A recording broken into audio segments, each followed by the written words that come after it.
For those folks who are here and who are waiting on the Zoom, we're going to give it 2 more minutes, and then we're going to go into our meeting. Thank you.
All right, thank you. We will call our meeting to order. Please note that the board convened an executive session to consider discussions regarding proposed, pending, or current litigation, as well as a matter leading to the employment of a particular person or a particular person. So with that, I'd like to ask everyone to please rise, and we'll say the pledge.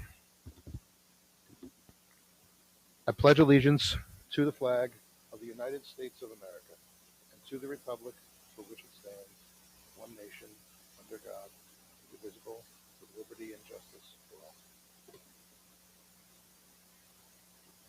Okay, and tonight's meeting is going to be different than our other meetings. There is no business to be conducted or voted upon. There is no, there's only one item on our agenda, and that is a budget discussion that's going to be led by our superintendent, Dr. Dolan. So I will hand it off to you to begin.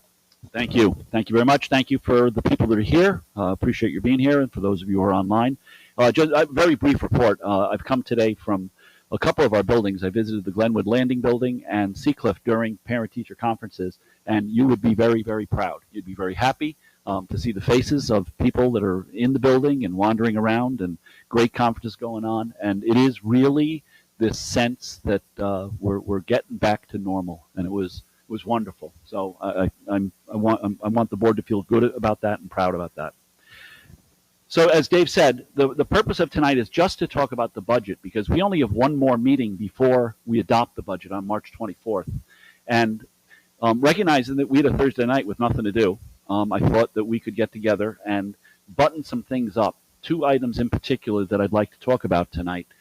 But the goal of tonight is for us to leave with any questions that you might still have about the budget that Olivia and I can work on for the next 2 weeks, so that when we come back on the 24th, we can present to the board a budget that you'll be prepared to adopt, and it will stop being the superintendent's budget, and it will become the board's proposed budget. So here are the two items. The first of the two items I'd like to talk about is one aspect of the budget that I am extremely, extremely proud of. And recognize it as one of the most forward-looking things that I've ever had the honor to introduce in a budget, and that is our electric bus proposal. Just to recap, we had proposed to explore a purchase to lease 6 electric vehicles, electric buses, really great product that Olivia and I have had a chance to ride in and experience, and also a charging station. One of the reasons we were doing it was that there were some incentives available to us for the buses, and a lot of questions were asked about that. And there were a number of questions that the board asked, really good, progressive, helpful questions from the board. And also, I want to thank the PTO presidents, our 2 meetings with them, some really good questions with them. And a promise I made to you was a couple of meetings ago was that we would get answers to those questions, because I wanted to be able to offer the board assurances that what we were advancing was going to work, that there would be no surprises. The last thing Olivia and I want is a phone call next November when we're not here with a question, hey, didn't you tell us so-and-so? Didn't you promise us such and such? So we've sought those assurances. We've had a couple of meetings with the vendor. We've had a couple of meetings with the person who was writing our grant. And there are still some questions. Here we are 2 weeks away from adopting the budget, and there are still some questions. Two that have arisen are the exact dollar amount of the rebate that we are entitled to, which we don't have a hard number on. And the second one is that we've been asked just this week to cut a purchase order for the buses now before the budget is approved, before we can find out what that rebate amount is. So I think you can probably predict where this is going. Reluctantly, knowing that we've done some great work on this, and that I believe the district is now in a position to advance this proposal in a future year with a big head start, but recognizing that it's really hard to be first, and we would be the very first school district on Long Island doing this. Come to find out, the other districts that have electric buses, in fact, have contracts with agencies, not directly through the district. So to finish the thought that I began just a minute ago, I am going to propose to the board that we withdraw the proposal for the electric buses at this time, which would mean not purchasing for the purpose of lease those electric buses, and also removing from the budget the $350,000 for the electric charging station. But I want to keep going, because in the budget there's also $120,000 set aside to purchase diesel buses. I can't, in good conscience, knowing what we've learned, knowing what the future holds, recommend to the board that we purchase more diesel buses. I really anticipate the day, and we've seen the writing on the wall, when diesel buses are not going to be available. It's going to be harder to service them. They're going to have to be taken off the road.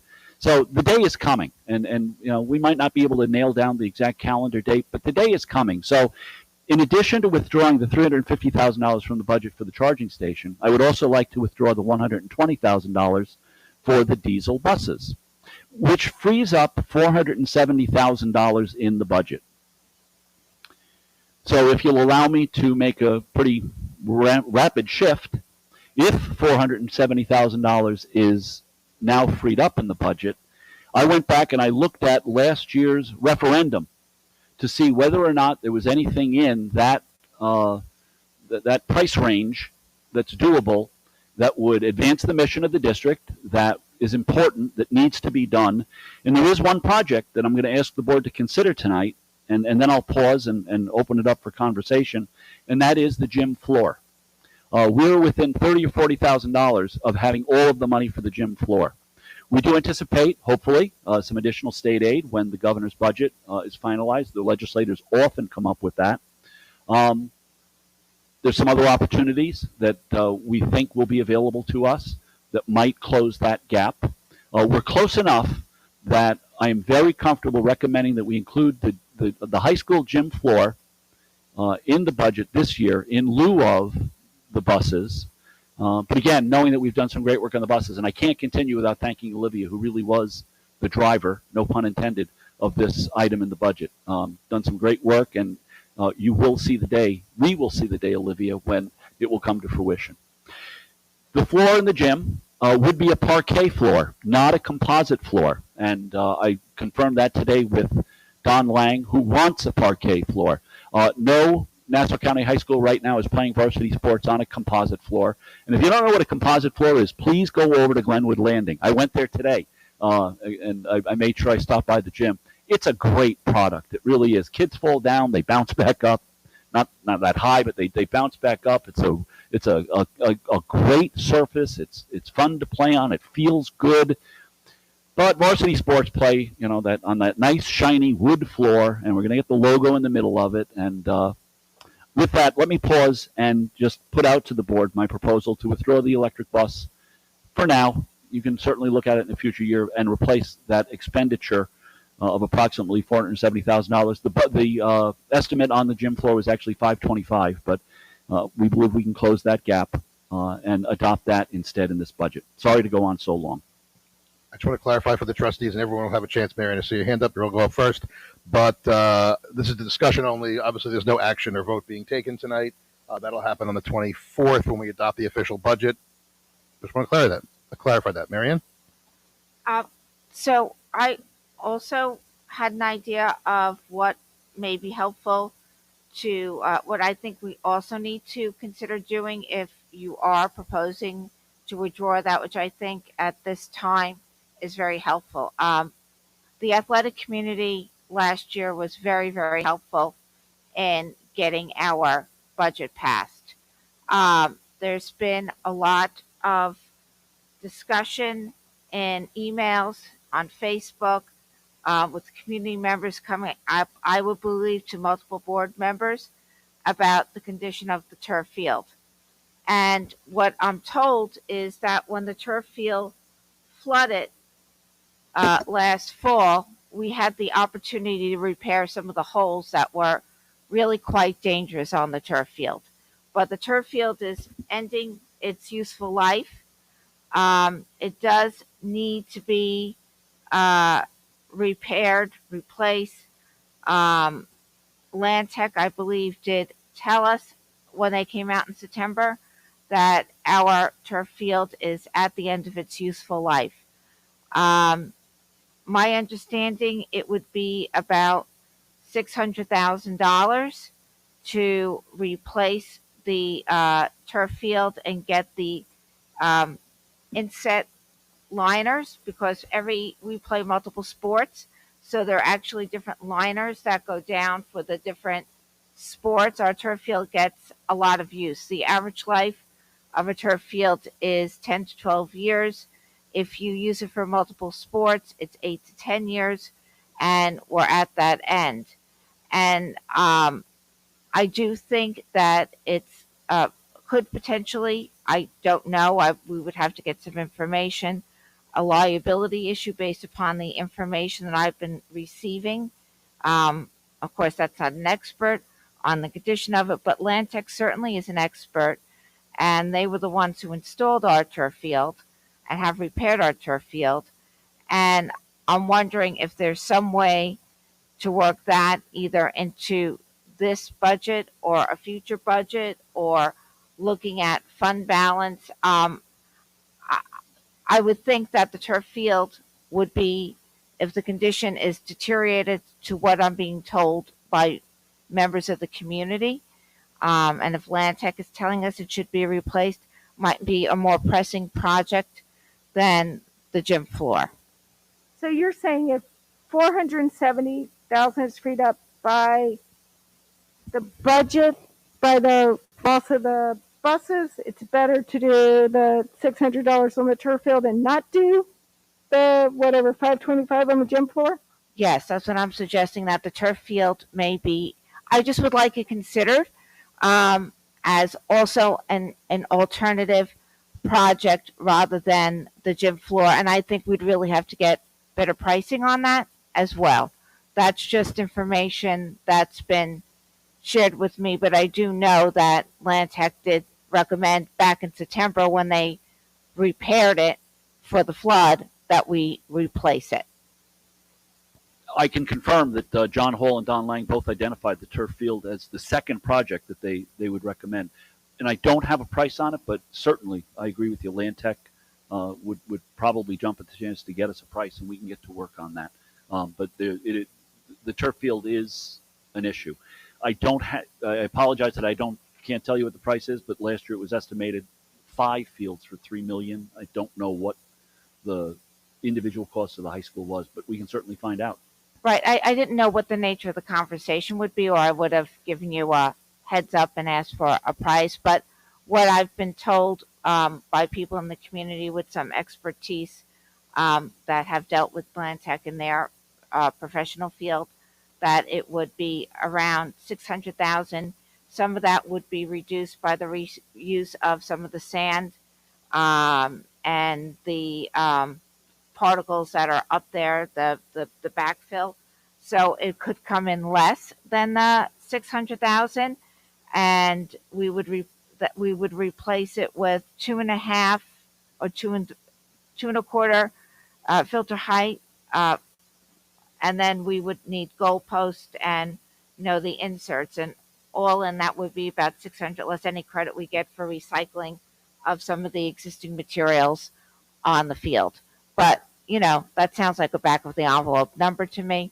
I'd feel more comfortable getting a number from Stu or John in conjunction with speaking with Lantec. Obviously, it would have to be bid out in accordance with our protocol.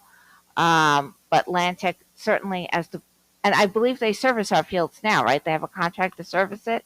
They do service this. Right. So they would be the ones who could really, I think, could give us, and if we need something and quickly, and it's a timing issue with the turf field too, because it has to be ripped up and be ready in between seasons. And I know that a lot of these contractors are backed up. So that's another issue. I'll work on getting a price. Tom, I'm sorry, you just referenced something about 5 fields and $3 million. I honestly don't know what you're referring to.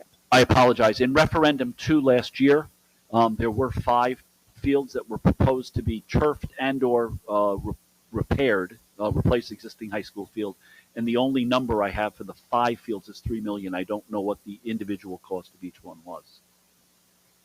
So I just want to make sure, just because it's a work session, it's very important we catch it all. Mary, I'm going to summarize and tell me what I missed. You're in support of removing the buses. You would like us to get a more official pricing of replacement of the turf field, get an official statement kind of from Lantec of the arrival and or approaching nature of it with regard to the end of life. And then if that number is somewhat in the close range of the gym floor, that we consider that as a board as an alternative capital project to replace the buses from the gym floor. Yes, and as a different, if it's as opposed to putting in the gym floor. Yes, I am. I think I don't think. Look, I think the electric buses are, I think in the long term make a lot of sense. I don't think we have the numbers now. I agree to proceed.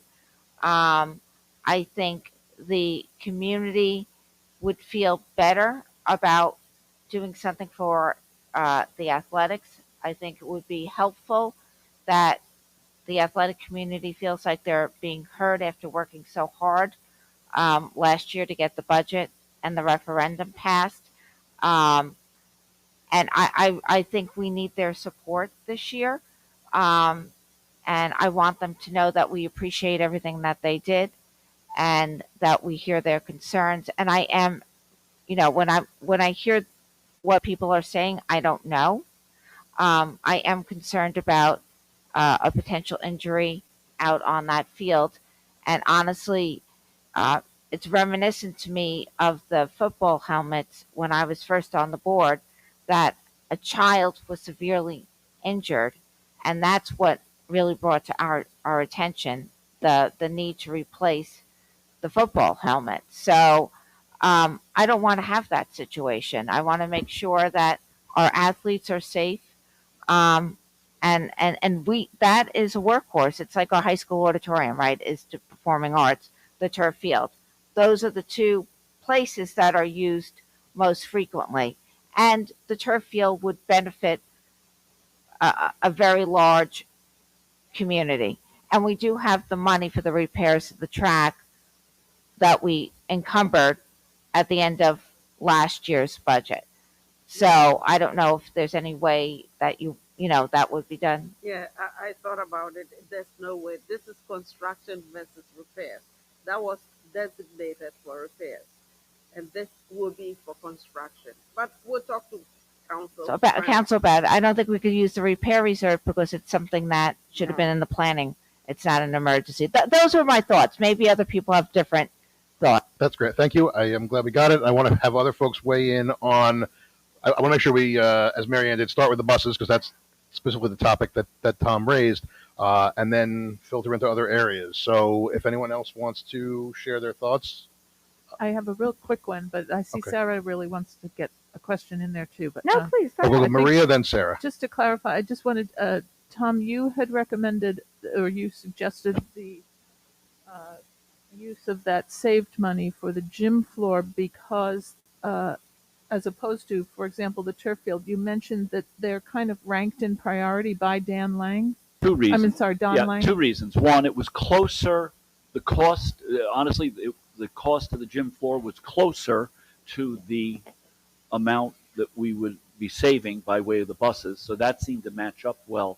And when I spoke to Don and John today, they did rank the projects and thought the gym floor, but they thought the gym floor was more important. But that was also based on trying to fit it into a dollar amount. Right. So And we Don's conversation was very specifically, yeah, if we had that much to spend, that's a project that would fit in there, and within that framework is the one that I would recommend. So not to beat this to death, but it would be great to have the price for the turf field. So, Agreed. Because they might change their Agreed. ranking too. Thank you. Sarah? I think that's a good point, Maria. Like, we don't want by any stretch to suggest that the gym floor isn't also an urgent issue, which serves a tremendous number of athletes and, of course, students during the day as well. This is an example of we do have a lot of pressing infrastructure needs that have to be addressed in various ways.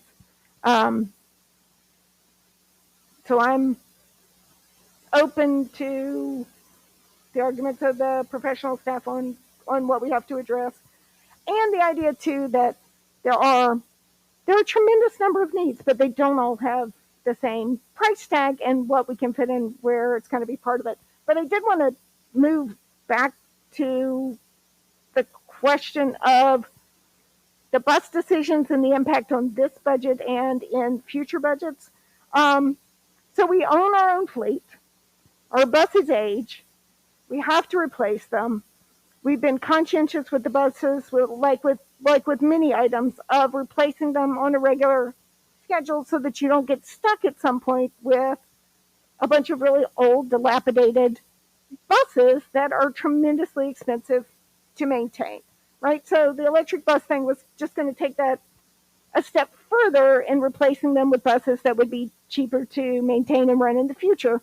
But regardless of what you do, you still have to replace and maintain your buses on an even schedule that doesn't cause a spike in the budget that would take away from something else. So to me, it sounded like if we were taking out the money for the charging station and for the diesel buses, we were putting no money into this year's budget for buses of any kind. And so then what's the impact on next year's budget or some future budget? We're still going to have to replace budgets. I don't want to push off that expense into a year that's less certain than the year we're looking at.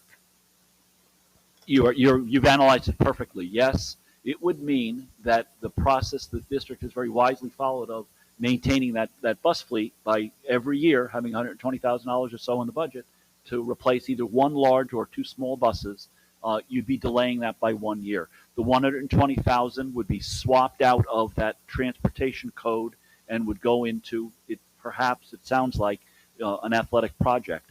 That $120,000 would still be available for next year to go back to transportation. And Olivia and I discussed that would then become earmarked again for buses. Period. New paragraph. But a year from now, I'm not so sure that the district's not going to be compelled, and with an additional 14 to 16 months to do it, to pursue the electric bus option. I was up in Albany at a conference this past weekend. Thank you very much to the district and the board for allowing me to go. And there were 2 workshops on electric buses. One was by a vendor who's talking about the product and trying to sell them, and we're already sold, to be honest. We think it is a good product. But the other one was talking about how the state might have to subsidize this as well. The downside of state subsidies that I think we've discussed with the board before is that in all probability, districts with a lower wealth ratio than we would get more money. But I don't think a year is going to make it impossible for some of those NYSERDA grants to still be available. And we came, honestly, not to tease you, but we came very close this year to getting some legislative grants with some federal legislators. I was disappointed yesterday when I saw that $50 million had been earmarked for Long Island, and kind of played a woulda, coulda, shoulda game in my mind about maybe we could have pushed harder. But I think there are people out there who will support this endeavor. That's a long answer, but that $120,000 would still be available for buses next year, the exact same amount as this year. But if all of the buses get a year older than we would have planned. Yes. Or pushing off an expense into the future. Yes. Tom, oh, go ahead. Somebody else. No, I'm going to go to you, and then Lisa's next. Sorry. Thank you. There had been some hope. You just mentioned that of a legislative action that would have brought us potentially the full amount we would need for the charging stations. I'm sorry. What is the status of that? Could it still come through and then we've already, backed off? I mean, how is this?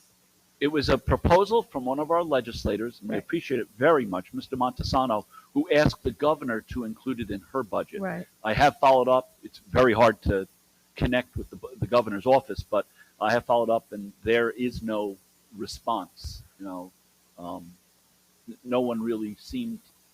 Not that I spoke to anybody really in the know, but there has been no response. But I want to be direct in my answer. Could that happen? Could we get a letter saying, "Hey, good news"? Oh yeah, we could. And you know what? If we got a $600,000 grant for the charging stations after the budget came through, Olivia and I are looking. I hadn't thought of this, Maria, but yeah, wouldn't that be great? And we don't have to turn it down? And we don't have to turn it down. We would do the charging stations and be a year ahead, and next year in a position to do electric buses in a big way. Mhm. And that would not be part of the budget, which would be great. Not part of the tax levy, which would be great. Right. That's Right. When you asked the question at first, I thought it was going to be a difficult answer, Yeah. but that would be great if that happened. Okay. So, okay. Lisa? So it does sound like, even though I was excited about the electric buses, it does sound like a wise decision to wait until we have more information and can really get the most funding that we can possibly get for the school district. And as a huge supporter of athletics and the Booster Club, I do feel like if we're going to move that money, it does make sense to put it towards athletics. I was disappointed last year when the capital reserve didn't pass because we could have used fund balance to fund those projects that are obviously needed in the district. So if there is a way we can fund them, I am in support of putting that money towards athletics. And I do want to hear more about, what's most used, what makes the most sense, how to prioritize. I think, we are a school district that values performing arts, that values academics, that, values athletics. And, I'd like that to be a top priority as well. Thank you. Thank you, Lisa. Other trustee thoughts? I'm not, no one's has to weigh in. Oh, sorry, Rich. You're good? No, I just want to reiterate, I think at this juncture, it's a wise decision. And I too would be curious to see in terms of a priority, not necessarily a dollar to dollar priority, but in terms of the actual need, which would be something that would be more valuable to our students. So I think it's a wise choice at this point. I would just say, it's so difficult because there's so many competing priorities, right? How do you determine what students' interest is more important than another? And it's really hard to balance all of this. I do feel that there is a great voice out there from the athletics community to prioritize athletics. And when you think about a lot of athletics was disrupted over the last couple of years during the pandemic, that this might be a nice way for athletes to sort of get a fresh start. So, and can I just Yeah, say, sure. are you done? I don't want to interrupt you. I do think that when we're talking about the turf field, we really needs to be planned too. And I don't know that the because of the failure of the capital reserve that we have a plan in place to replace that turf field. And this is an opportunity to do that. And I think that should really be seriously considered because I am concerned about potential injury. So when we're talking about planning, I know we have to plan for buses, we have to plan for spikes in TRS, we have to plan for spikes in ERS. Unfortunately, we don't have a planning mechanism to replace that field, and it is at Lantec did tell us it's at the end of its useful life. So yeah, let's get some hard numbers and talk to Don and see what the recommendation is. Okay, I'll weigh in here too. I think had everything gone smoothly with the buses, I am certainly intrigued at the idea that we can become a leader in that. It does seem to be the way of the future, whether it's now or whether it's 3 or 4 years from now or whether it's 10 years, that will be the path we're going. But I think, as we always said, it had to be a concrete plan where we knew every last detail. We, as fiduciaries, we can't take risks with the community's money. We can't go out on a limb, and we can't leap without looking at every last little aspect.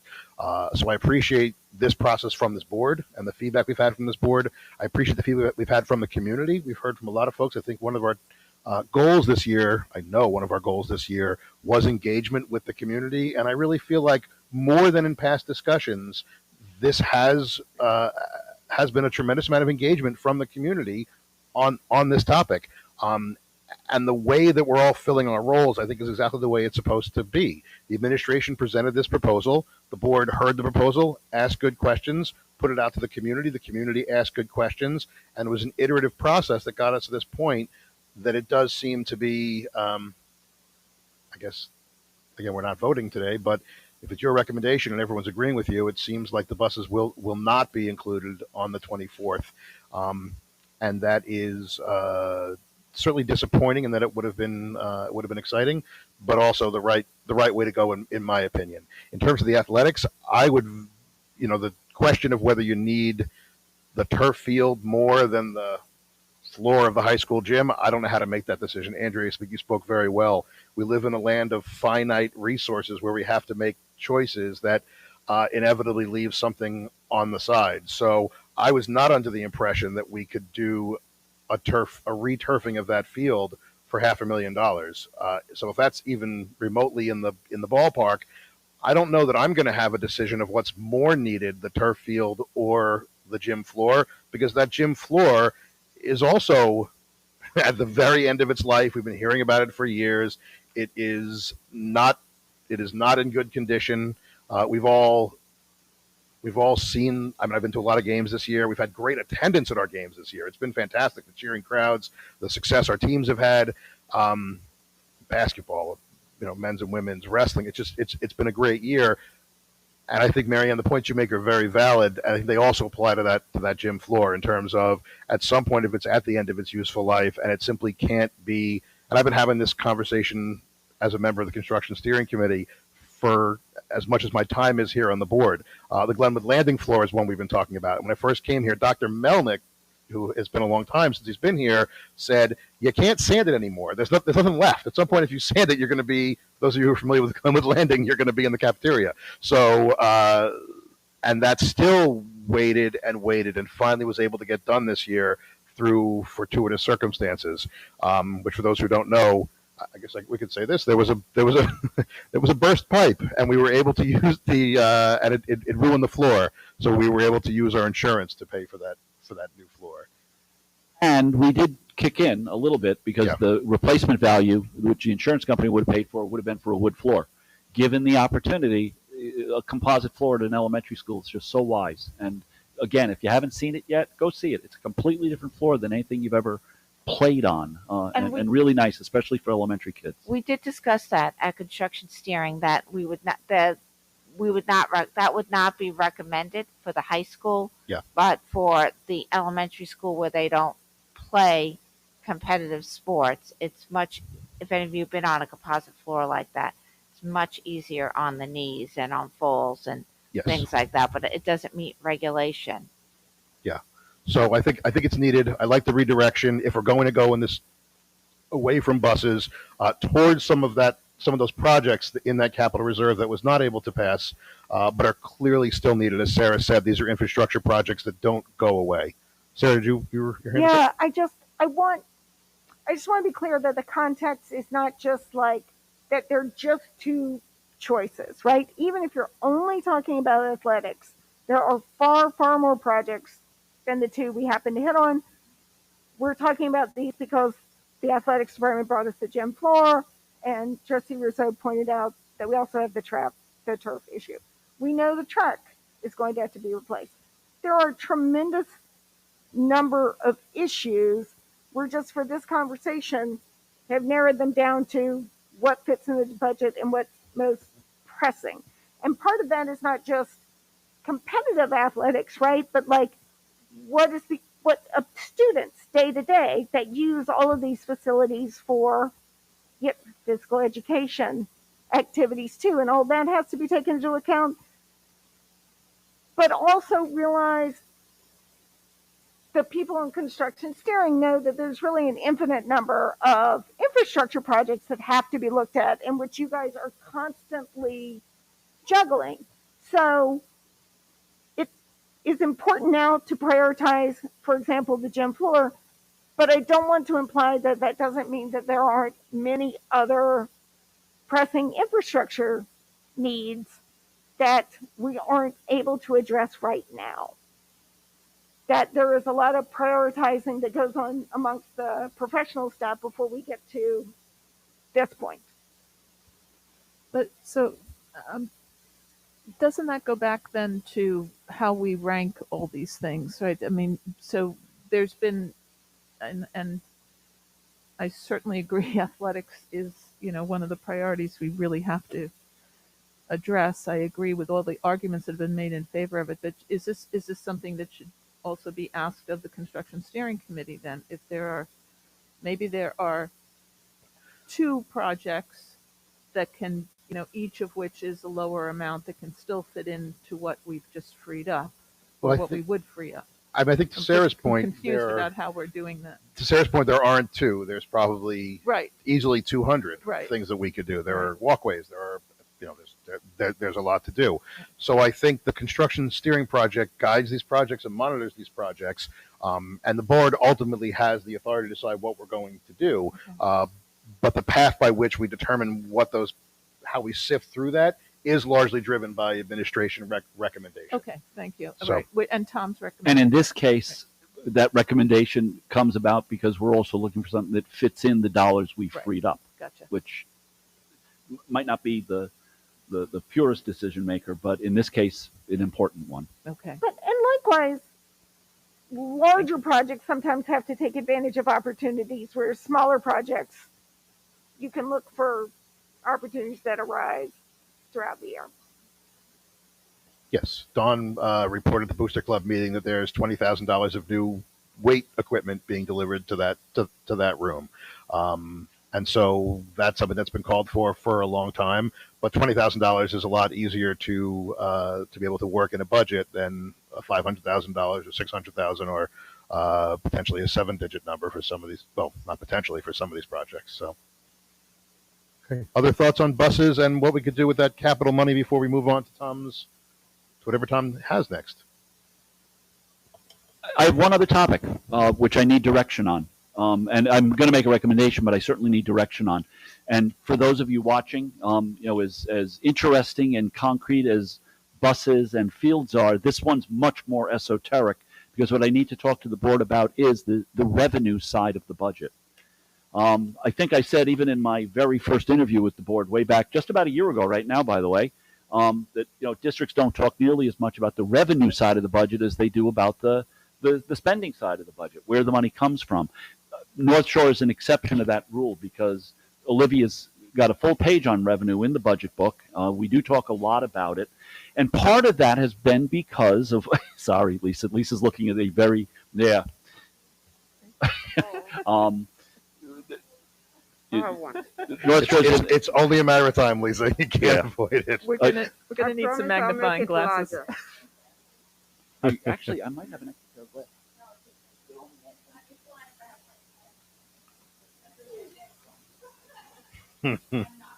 I'm sorry about that. Okay.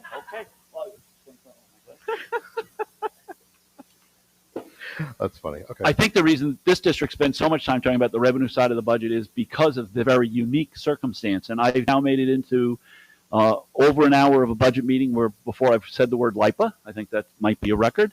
But that is certainly a unique circumstance in this district.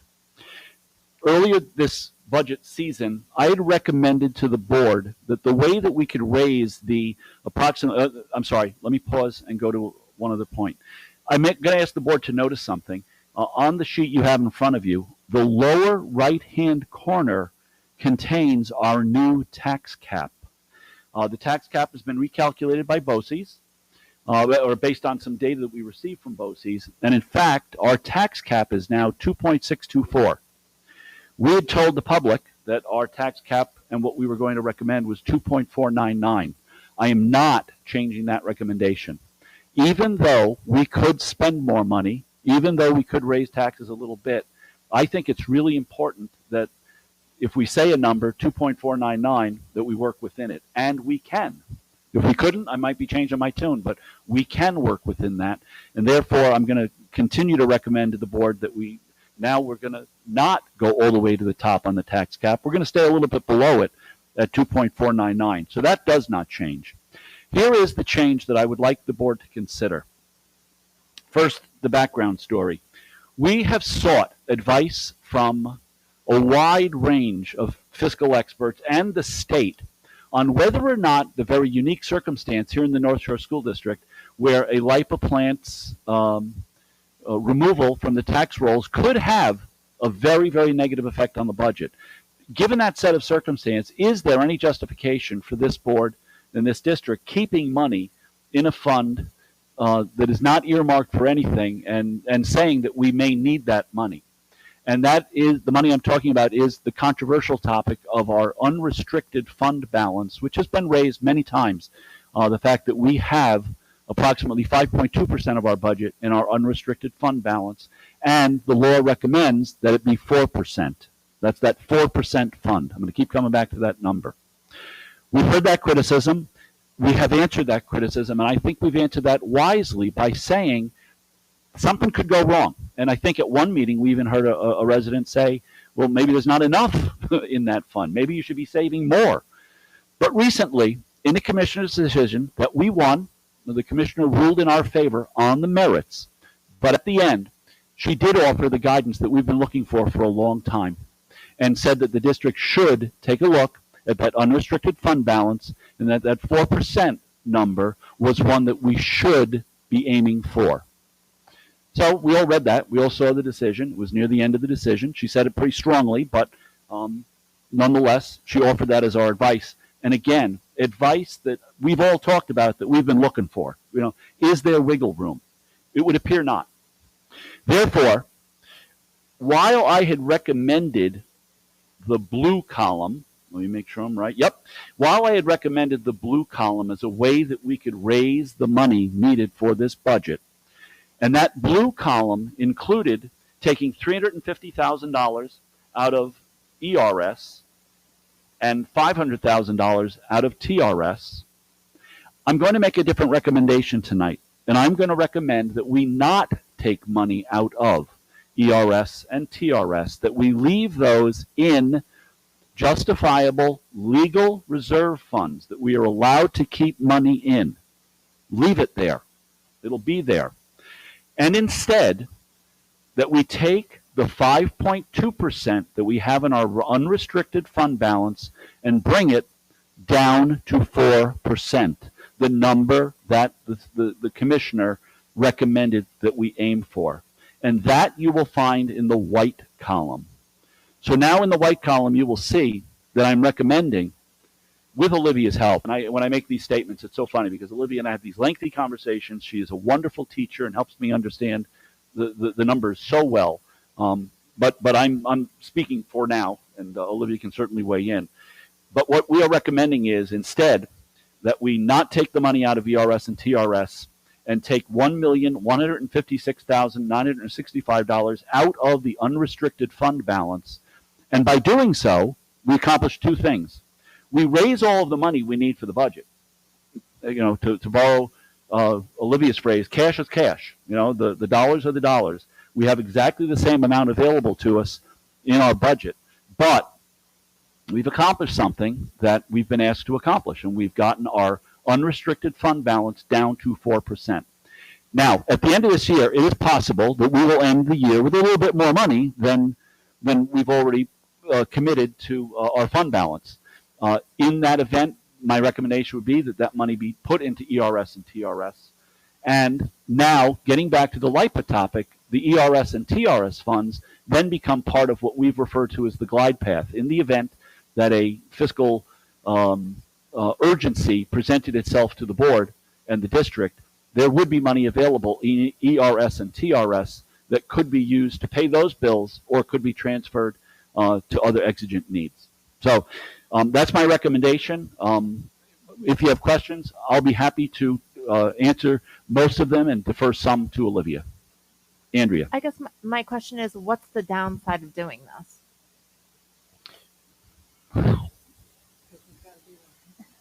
Yeah, okay, let me work through that.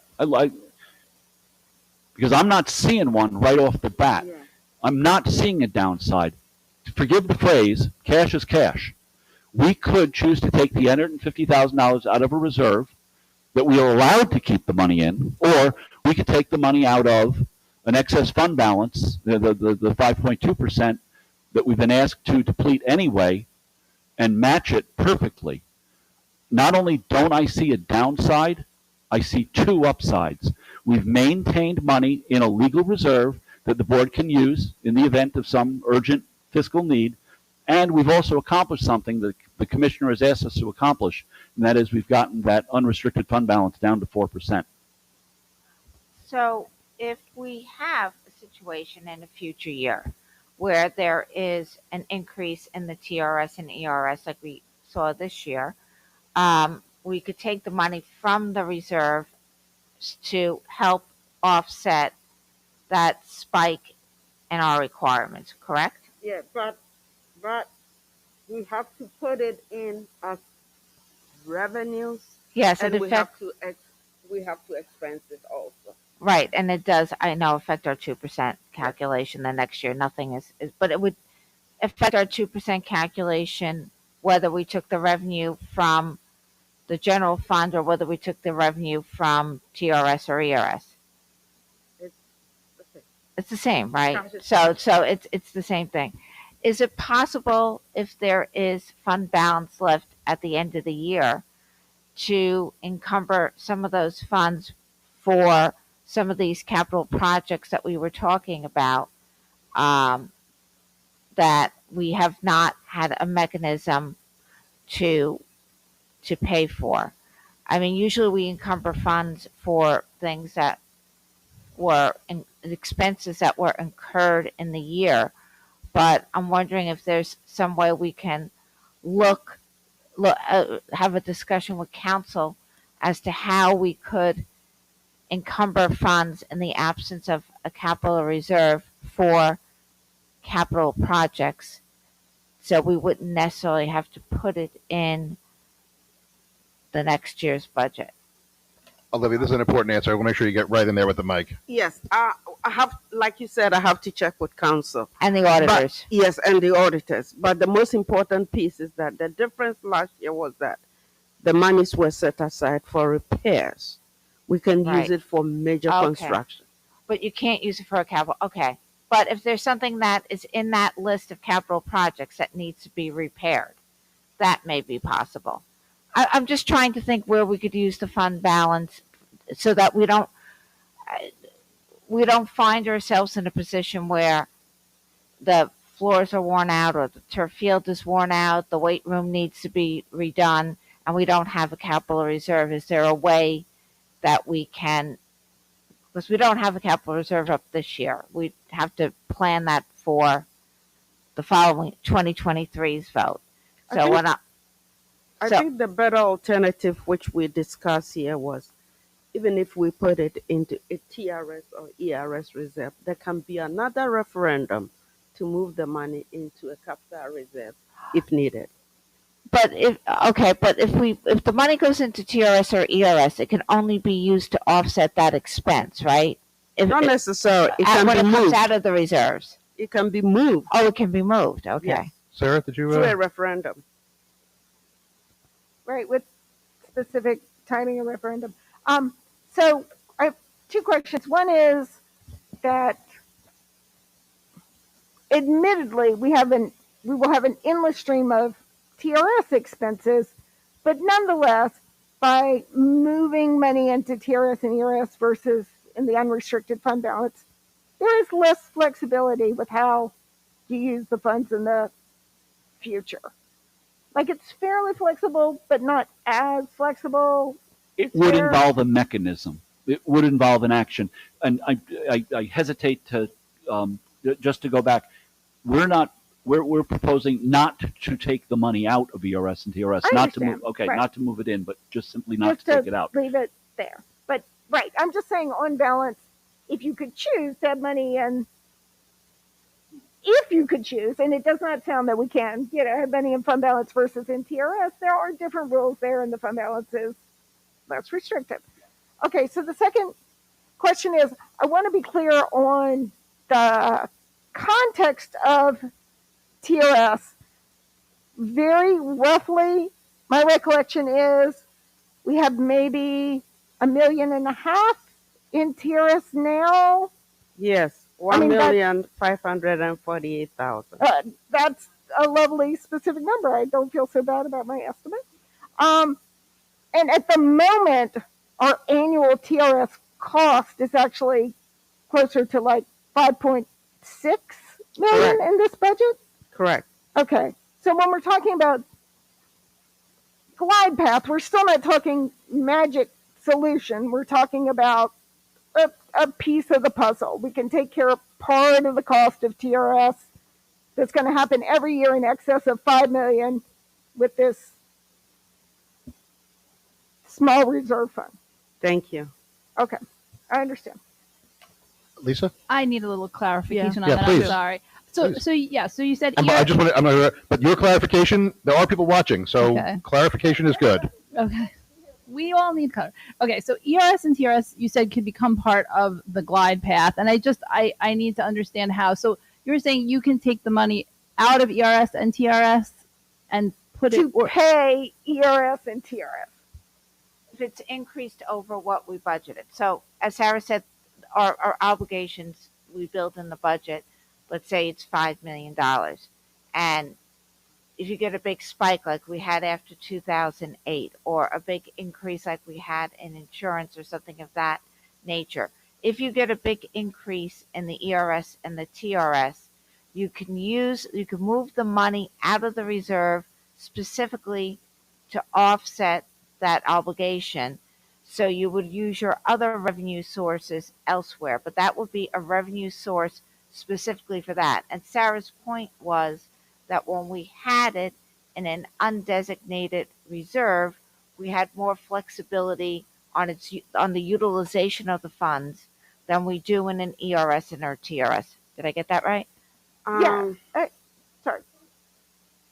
Sort of. Sort of. Okay. Yes.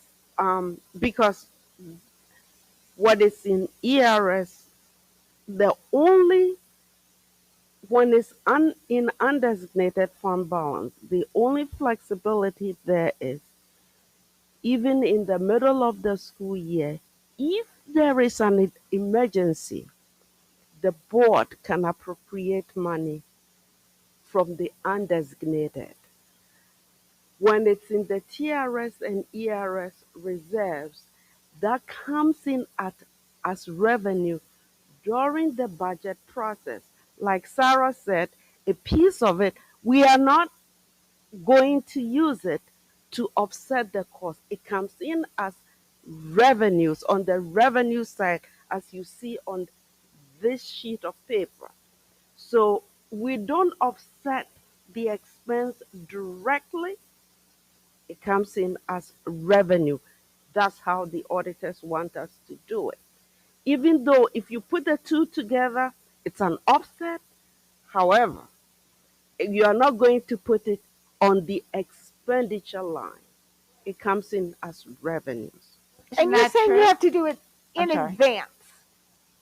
Is that part of your point, Olivia? You're saying you have to do it in advance. You can't Correct. get You halfway have to through do the it year in and go, advance. oh, we need the If TRS it's- money. You gotta If it's no. in Right. undesignated and something happens, say the roof caves in the middle of the school year, This is our the favorite. board example. can use part of the undesignated fund balance to fix the roof. And in fact, we've done that. Yes. We have. But not from the TRS or ERS No. reserve. No, they can only be used. That was Sarah's point. But the flip side of the point we're making is that there is an endless stream of TRS expenses to be had. It's not like it's going to go away. It's there.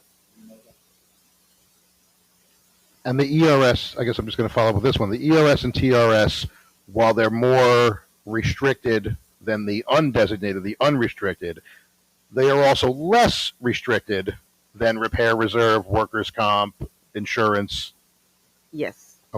the other reserves for which we plan. That's a good point too. Now, and I want to point out, so we've had the ERS fund for much longer than TRS, even though our ERS obligations are lower, because legislatively, TRS didn't exist. And when they created TRS, that mechanism existed that let us move some ERS money into TRS, right? Correct. Which we suspected was coming. That was kind of the plan, that you'd have an ERS and you could put in TRS when we got it. Are there opportunities to continue to do that into the future? I'm just saying because we know the ratio of what's in ERS to the annual expense of ERS is much higher than the ratio of what's in TRS versus the expense of TRS. Yes, but the TRS is capped at 2% each year. And overall, you cannot set up the TRS reserve to be more than 10% of the membership payroll. So there's also a cap there. It's not the same with ERS.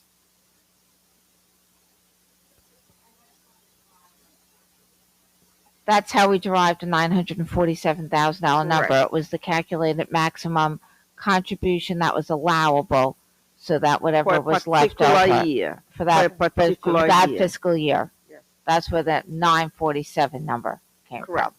from. 947,000. That's a good question, Andrea. I was gonna say one other thing.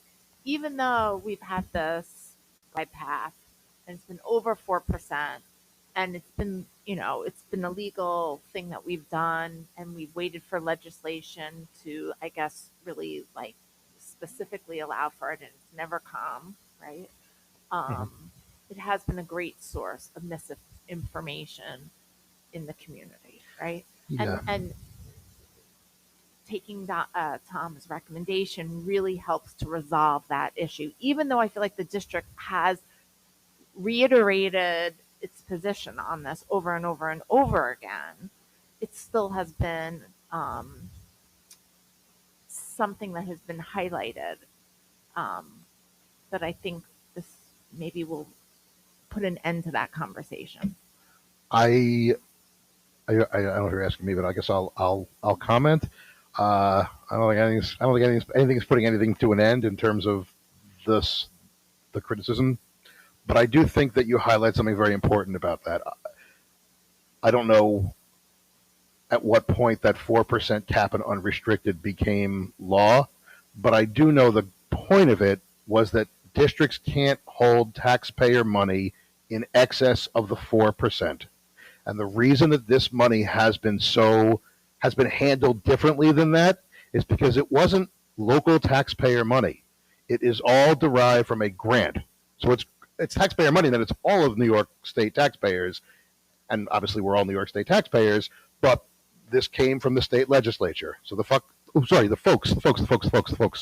folks in Schenectady or in Buffalo or anywhere all contributed their little piece, and we were given this because of LIPA many, many, many years ago.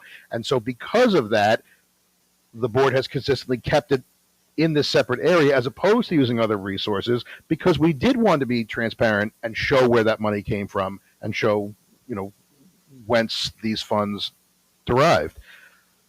But I do agree with you, Andrea, that because, as Tom said, whether you pull it from this source or that source now at the appropriate budgeting time, it does clean it up, it gets it to 4%, and it makes it easier to explain to folks, because those sentences that I've just said, and Dr. Gerizzo and Dr. Melnick and certainly Olivia for all these years and other board members have been saying that, but it does not always get heard in that way. So I think you raise a good point in terms of a benefit to this.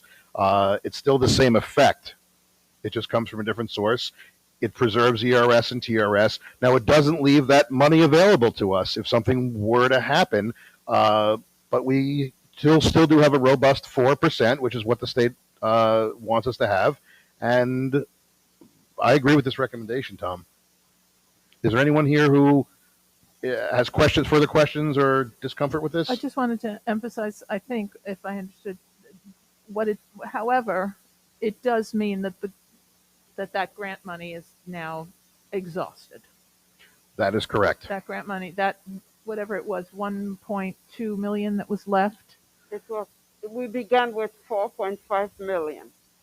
5.4, I thought. 5.4, I'm sorry. Right, and we're down to 1.1. 1.1. So we're now deciding we're not holding that money anymore, legally or not, for potential LIPA financial hit to all of us to mitigate any potential financial hit. We're now going to use it. That is correct. But I think to Sarah's point, because we're keeping it in TRS, and the annual TRS obligation is so much more than we have in there, meaning we're keeping the TRS money, not that money, but the money that we were going to use for Because it TRS. preserves Which was TRS 850,000 versus the 1.2 million. It was 850 between the 1.1. TRS and the ERS, Right. but of course that money will still be We're in not those taking reserves. that money. Right. Correct. It But preserves we that. are spending the 1.1, so that what we're losing then is the difference, which is relatively small. Well, $250,000. technically we're still going to use 200 of it in the original plan. Isn't that correct? Yeah. So we're only going from Okay. Yeah. Okay. So it went from very rough numbers, 200 to the full 1.1.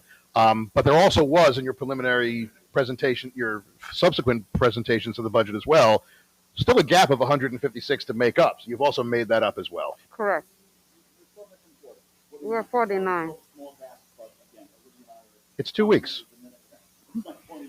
Sorry. Within the next 2 weeks, we are confident that we will be able to close a $49,000 gap easily within a $150 million budget. I feel compelled to make one more point, which is, I mean, this plan makes a lot of sense. I'm not saying we shouldn't pursue it, but in the comments you were just making, it reminded me that like sometimes the utilities are the wild card in the middle of the year. It's not necessarily the roof falling in. Sometimes it's 2016 when LIPA and the legislator pulled all of the telephone poles and everything else off the property rolls in a mid-year October, scramble that really we've been in much worse shape. That's one of the ways we've been able to use funds that were really unrestricted, was to deal with things that you just cannot see coming on the utility side either. Mm. And sometimes it's the price of gas. And there was a conversation in Central this week, did we want to redo our numbers showing the difference on buses again between electric and diesel buses? But for other reasons, we chose not to do so. Sometimes, it's that curveball that you just can't anticipate. You can look back, when you look back through the budget years, you can absolutely see the swings and costs that we have on the utility side. There's no question. And I think one other thing that shouldn't be lost in this conversation is that because of what I would term as thoughtful budgeting driven by the original proposal by the administration and then tweaked by these discussions and then eventually adopted by this board and then eventually voted in the affirmative by the community, they have been done in a conservative way. So we have had not just that 4%, but throughout the year we underspend our budget. We always return, some large number to the community by offsetting the future tax roll. But that's conservative budgeting that I think we're all hopefully continuing to approve of as we present this to the community in 2 weeks.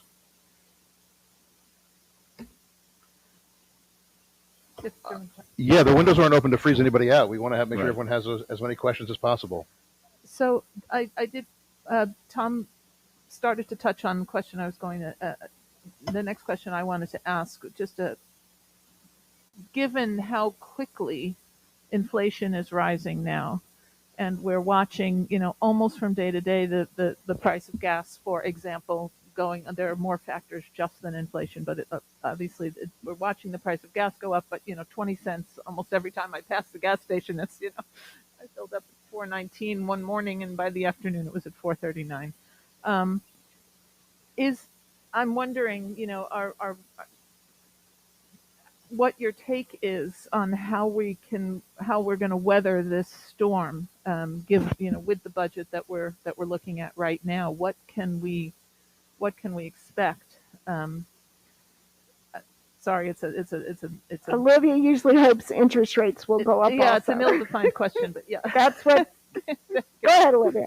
Yeah, we can make the revenue too, but to your point, this is something that we have to watch very carefully as we go along with everything else, labor costs and everything else. And we have to continue to dialogue with our employees about everything that we do because, we don't know where this is going to land. So it's something that we have to be thoughtful about the next couple of years. And there are certain things that, of course, I cannot say here, but you all understand what I'm getting at.